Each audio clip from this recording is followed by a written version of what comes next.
Young generation যারা এইভাবে homeopathy ডাক্তারের কাছে আসবে, ডাক্তারকে কিন্তু বোকা বানাবে। ডাক্তার কেন, আমাদের শাস্ত্রে লেখা আছে যে রোগী যা বলবে, কিন্তু রোগী যা বলবে সেটা ভেরিফাই করতে হবে না এমন কথা নেই, কিন্তু রোগীর কথা ভেরিফাই করতে হবে। এই কেসটা বোধহয় আগেও একবার এখানে বলেছিলাম। এক বয়স্ক ভদ্রমহিলা, প্রায় 75 বয়স, বর্ধমানে থাকতেন। সম্প্রতি ছেলের সঙ্গে খুব রাগারাগি করে উত্তরপাড়ায় চলে এসছেন। তার মেয়ে নিয়ে এসছে মাকে দেখানোর জন্য। আমি ঘটনাটা জানতাম, তো সে কথার পরে জিজ্ঞাসা করলাম, কারণ বর্ধমানে উনি যে চলে এসেছেন, বর্ধমানে বাড়িটা কিন্তু উনি নিজে প্রাইমারি স্কুল টিচার ছিলেন, নিজেই বানিয়েছিলেন। বর্ধমানের জন্য যেতে মন কেমন করে না, না মন কেমন করে না। বর্ধমানে তার ছেলে থাকে। আবার এই কথা সে কথার পরে বর্ধমান যাওয়ার জন্য মন কেমন করে না, না ও মন করে না। 3বার 4বার এই যে বলা ঝপ করে কেনে ফেলবে। ওই কান্নাটা ছিল, কান্নাটাকে বাদ করতে হবে। যতক্ষণ না ওই কান্নাটা বাদ করতে হবে আমি ছাড়ছি না। আমি জানি ওর মনে কান্না আছে, কান্নাটা সে হাসি দিয়ে ঢেকে রেখেছে। আপনি যদি পেশেন্টের কথায় বিশ্বাস করেন, রুগী যা বলবে, তো রুগী তো আপনাকে এই কথাটা কিন্তু স্যার বারবার, রুগী কিন্তু পলিশ ওয়েতে কথা বলবে। বিশেষ করে শহরাঞ্চলের রুগী, সে কিন্তু পালিশ করে কথা বলতে শিখেছে। কাজে রুগীর কথা ঠিক আছে লিখবো, কিন্তু যদি আমার মনে হয় তাকে ভেরিফাই করার দায়িত্ব আমারই। আর সেটা যদি না হয়, রুগী এসে বলবে কিছু কাজ হয়নি জানেন, এই কথাটা শুনতে রাজি নই। আপনি ওষুধ দিয়েছেন, কিছু কাজ হয়নি জানেন, এটা আমি শুনতে রাজি নই। তাহলে ভেরিফাই আমাকে করতে হবে, এবং সেই ভেরিফাইয়ের দায়িত্ব আমার। কি ওষুধ দিয়েছিলাম এখানে কিন্তু এই কথাটা নিরর্থক, কারণ আমি বলতে চাইছি কোন জায়গা থেকে সমস্যাটা হয়েছে। পেশেন্ট বারবার বলছে বর্ধমানের জন্য মন কেমন করে না, কিন্তু করে, এবং সে 4বার জিজ্ঞাসার পর কেঁদে ফেললো, সেটাই প্রমাণ। কিন্তু আমাকে বলছে আমার মন কেমন করে না। তাহলে সাইলেন্ট গ্রিফ আছে না? তাহলে এই সাইলেন্ট গ্রিফটা বাদ দিয়ে প্রেসক্রিপশন হবে? আপনি যাই ওষুধ দিন, ও সাইলেন্ট গ্রিফটা বাদ দিয়ে প্রেসক্রিপশন হতে পারে না। আর যদি হয় তাহলে কিন্তু টেম্পোরারি প্যালিয়েশন, একটা গভীর ক্রিয়াশীল ওষুধ 7 দিনে কাজ শেষ করে দেবে। তা তো হওয়ার কথা নয়, হোমিওপ্যাথিটা বলে না।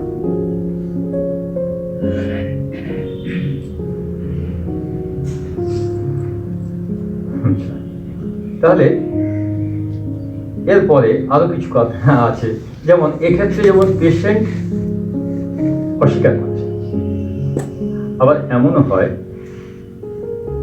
এক বয়স্ক মহিলা এসছেন হাঁটুর ব্যথার জন্য। সিমটম অনুযায়ী ওষুধ দিয়েছি, কিন্তু বলছেন আমার কমছে না। আর আমার মনেও হচ্ছে ওর কথা শুনে ও মিথ্যাও বলছে না, কিন্তু কমছেও না। 2বার 3বার হয়ে গেল। একদিন এরপরে একদিন বললেন আমার মেয়েটাকে একবার দেখাবো, নিয়ে আসবেন। মেয়েকে দেখেই আমি অবাক হলাম। ও বাবা, মেয়েটি তো উল্টো, অত্যন্ত রোগা চেহারা, এবং মুখে একদম ডিপ্রেশনের ছাপ। শুনলাম হাজবেন্ড ড্রাঙ্কার ছিল, অল্প বয়সে মারা গেছে। বাড়িতে প্রায় অশান্তি হতো। এর 2-3টে বাচ্চা আছে। লোকের বাড়িতে কাজ করে বাচ্চাগুলোকে খাওয়া দাওয়ার ব্যবস্থা করে। এই যদি অবস্থা মেয়ের হয়, মা সুখী থাকে?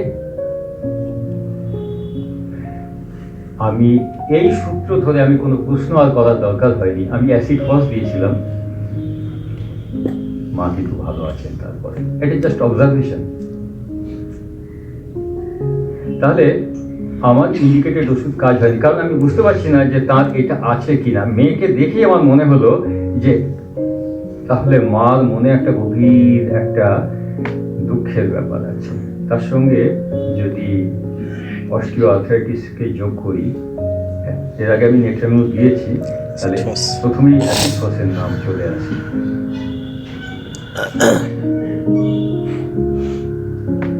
মুশকিল হচ্ছে হোমিওপ্যাথ ডাক্তার।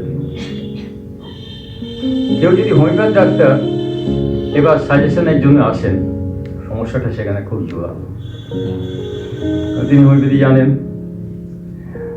এবার এসে বলবেন, এবার যেটা উনি ভেবেছেন সেটা আমাকে দিয়ে বলাতে চাইবেন।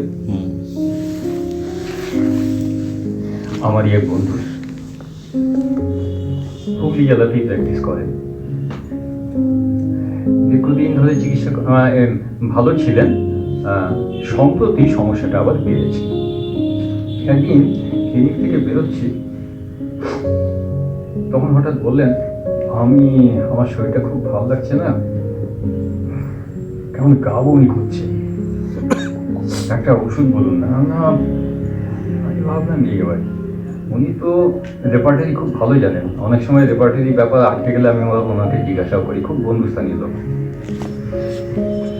তো আমার তো কি হয়েছিল আর বলবেন না, একজন নিকট আত্মীয়ের সঙ্গে কথা কাটাকাটিতে খুব জড়িয়ে পড়েছিলাম, তারপর থেকে এত উত্তেজিত হয়ে গেলাম, আমার শরীরটা কেমন করছে। কেননা ইপিকা খান না, ইপিকা খেলেন, তখন এর বেশি আমি ভাবতেও পারছি না। তারপরে কয়েকদিন পরে বললেন, আমার সে পুরনো অসুখটা আবার ফিরে এসেছে। কি অসুখ?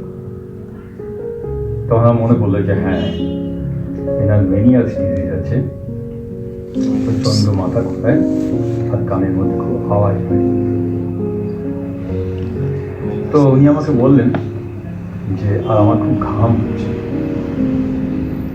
উনি আমাকে বললেন যে আমি রেপার্টারি দেখেছি, আমার যা ঘাম হচ্ছে, 3টে ওষুধ আমার খুব আসছে, ফসফরাস, ক্যালকেরিয়া আর সাইলেশিয়া, আপনি বলুন না কোনটা খাবো।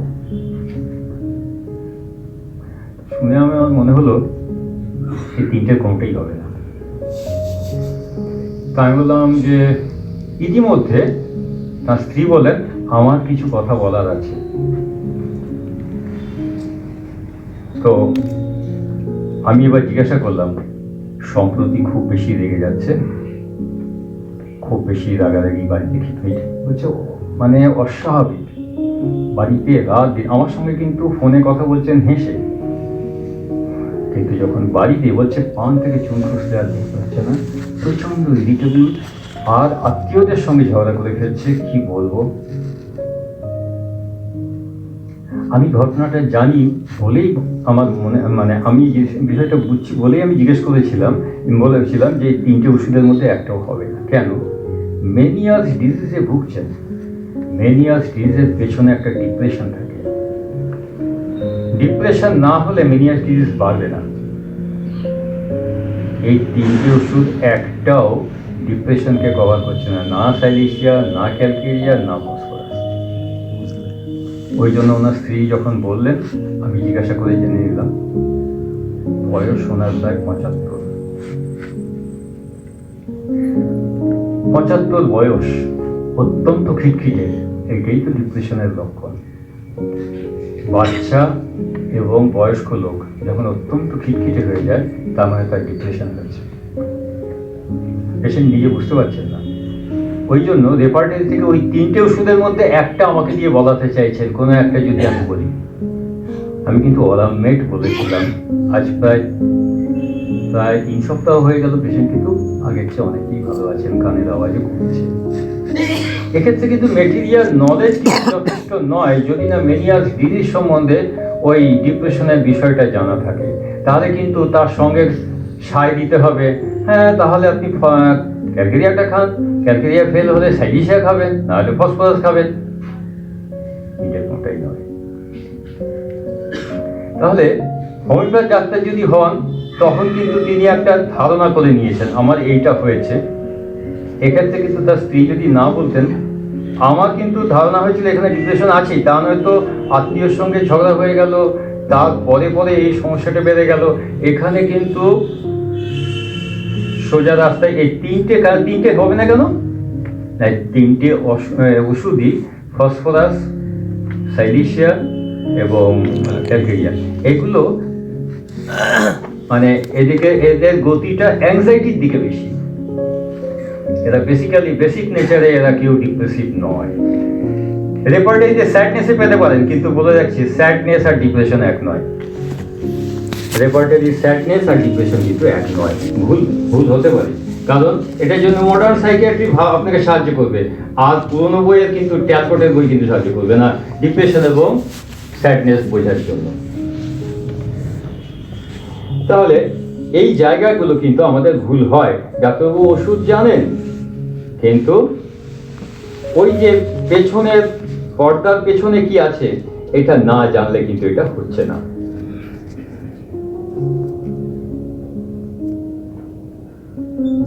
মুশকিল আরো হয়। এক বয়স্ক ভদ্রলোক এসছেন হার্নিয়ার সমস্যার জন্য, ছেলে নিয়ে এসছে সঙ্গে, বয়স প্রায় 85-86। ছেলে এসে বলছেন, ডাক্তারবাবু বাবা না খুব ভুলে যাচ্ছে। তো বললাম, হ্যাঁ এই বয়সে তো ভুল হতেই পারে, 85-86 বয়স। প্রথমে অত গুরুত্ব দিলাম না, আবার মাঝখানে পরে নামাজ দিয়ে পড়েছে, ডাক্তারবাবু বাবা না খুব ভুলে যান। এবার জিজ্ঞেসলাম, ভুলে যাওয়া বলতে আপনি কি বুঝছেন? বলে, বাবা এক কথা বারবার বলে। আরে এ তো ওসিডি, অবসেসিভ কম্পালসিভ ডিসঅর্ডার। উনি কি বলতে চাইছেন? বাবা এক কথা বারবার বলে। এখানে ওসিডি হলো কেন? ওনার ধারণা বাবা ভুলে যাচ্ছে বলে বলছে, তা নয়। বাবার মনে হচ্ছে আমি কি বললাম, ওসিডির একটা ডাউট থাকে, আমি কি বললাম, বোধহয় বলিনি, আবার বলি, আবার কিছুক্ষণ পরে মনে হচ্ছে আমি কি বললাম, না বোধহয় বলিনি, আবার বলি। তাহলে ডাক্তারের দিক থেকে এটা হচ্ছে ওসিডি, আর রোগীর দিক থেকে এটা হচ্ছে বাবা ভুলে যাচ্ছে। না বাবা এই বয়সে ভুল হয়, ওষুধ কিন্তু অন্যদিকে চলে যাবে। তাহলে ওই যে রোগীর কথা শুনবেন, রোগীর কথা শুনলেও বিপদ, না শুনলেও বিপদ। শুনতে আপনাকে হবেই, নিয়ে আপনাকে একটা বিচারের জায়গায় আসতে হবে, এবং সেই বিচারটা কে করে দেবে? এখানে কিন্তু মডার্ন সাইকিয়াট্রি দরকার, প্যাথোলজি দরকার, মেটেরিয়া দরকার। শুধু মেটেরিয়ায় কিন্তু সাফিসিয়েন্ট হবে না। এগুলো যদি না হয়, এগুলো কিন্তু আমাদের করণীয়র মধ্যে, কিন্তু এগুলো কিন্তু আমরা ভুল করে ফেলবো। এগুলো ভুল অনিবার্য ভুল। সাইকিয়াট্রিস্ট সাহায্য প্রতি পদে লাগে। তার একটা কেস বলছি, তার আগে একটু মনে পড়ে গেল, এক ভদ্রমহিলা এসেছেন, এও প্রায় 3-4 বছর আগে কথা। একাধিক রোগ নিয়ে এসছেন, রোগের ডিটেলে যাচ্ছি না, একাধিক রোগ নিয়ে এসছেন। তারপরে যা যা বললেন শুনলাম, এবার জিজ্ঞাসা করলাম, আমার মনে হলো ওনার মধ্যে একটা ডিপ্রেশনের ব্যাপার আছে। কথা জিজ্ঞেস করে, মনে খুব দুঃখ বেদনা এসব আছে। হ্যাঁ ডাক্তারবাবু, আমার ছেলেটা মারা গেছে, আমার 2 ছেলে, ছোট ছেলে মারা গেছে। কি করে? আত্মহত্যা করেছে। আত্মহত্যা করেছে? ও কেন আত্মহত্যা হলো কেন? স্ত্রীর সঙ্গে বিবাদ, এই জন্য আত্মহত্যা করেছে। চোখ দিয়ে জল পড়ছে। কি মনে হবে উনি অত্যন্ত দুঃখিত? হ্যাঁ দুঃখিত তো নিশ্চয়ই, মায়ের চোখ দিয়ে জল পড়ছে।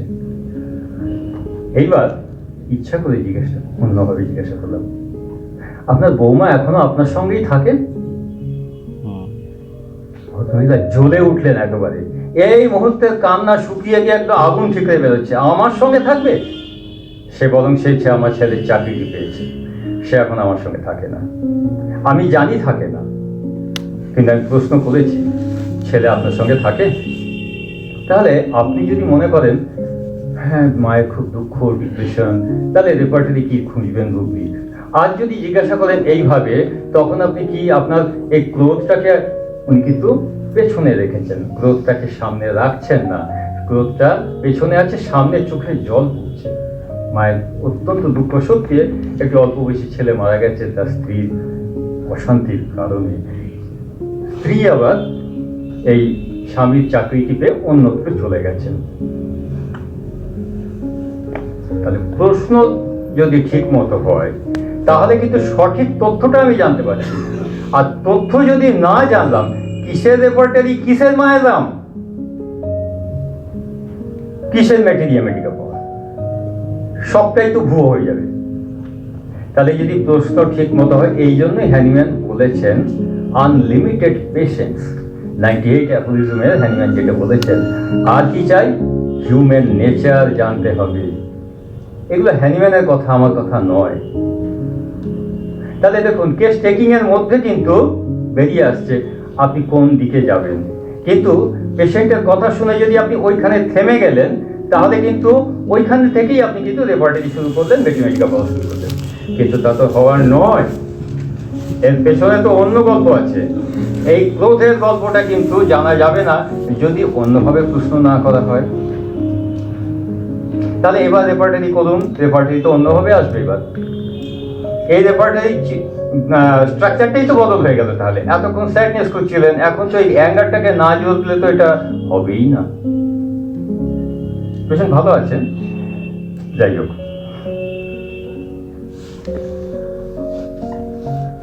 সাইকিয়াট্রির জ্ঞান অপরিহার্য। মানে হ্যানিম্যান লিখেছেন যে মানসিক রোগে হোমিওপ্যাথি অপ্রতিত্ব। 210 থেকে 230 অনেক কথা লিখেছে। মুশকিল হচ্ছে হোমিওপ্যাথদের কোথায়। আমি দেখেছি আমাকে অনেকে পারলে একটুখানি জ্ঞান দিয়ে একটু সমৃদ্ধ করার চেষ্টা করে। আরে হ্যানিম্যান তো সব লিখে গেছে 210 থেকে 220, আর কি দরকার? ওর মধ্যে তো সব আছে, কি নেই? এই যে সেলফ স্যাটিসফ্যাকশনে ভোগা, এটা হোমিওপ্যাথদের সবচেয়ে বড় ক্ষতির জায়গাটা।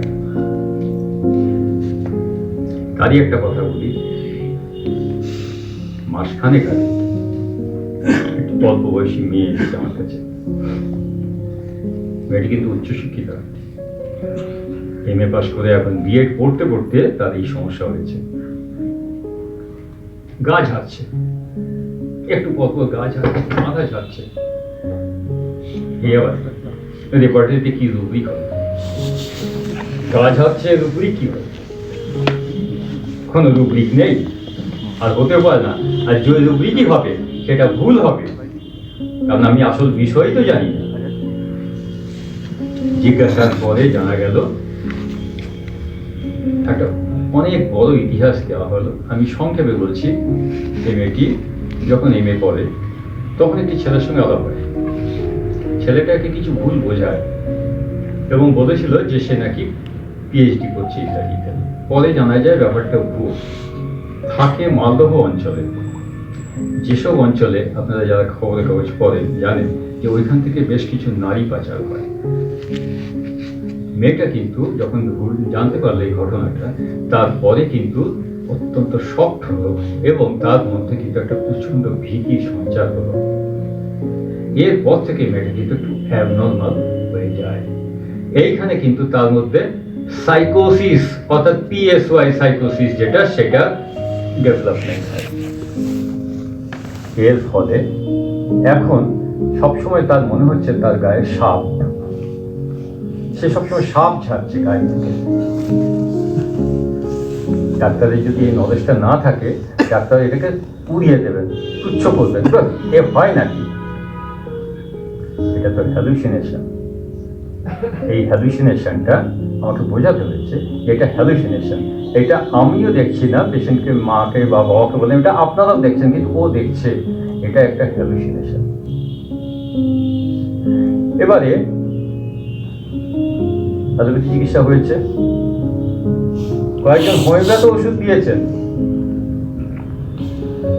আমি প্রেসক্রিপশনটা দেখলাম আর বারবার হ্যানিম্যানকে ধন্যবাদ জানালাম যে 221-এ যে ব্যবহারটা আমরা করি এইসব হোমিওপ্যাথরা তার ধারে কাছেও যাননি।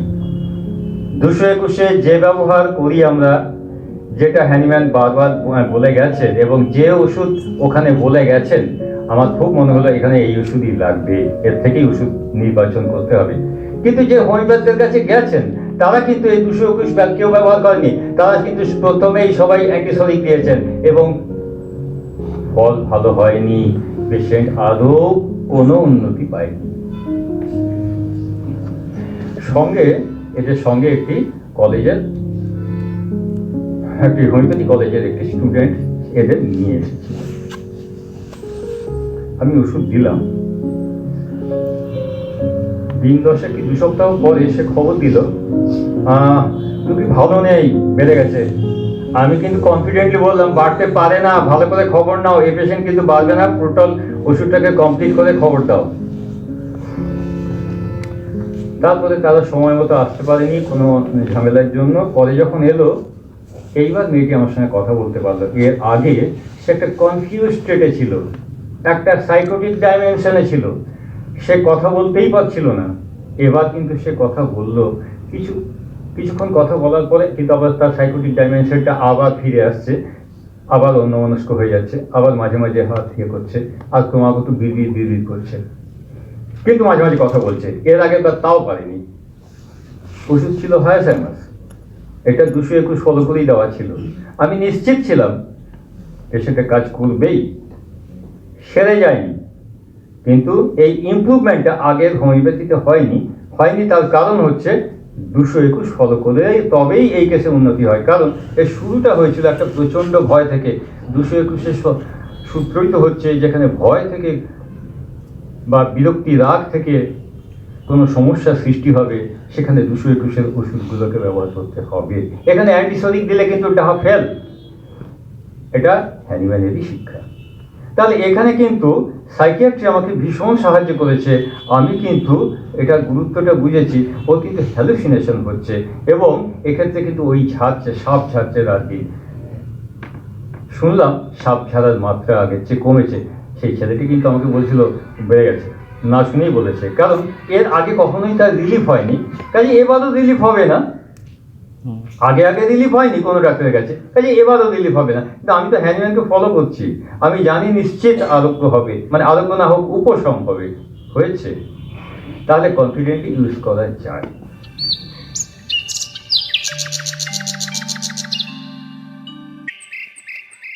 Thank you.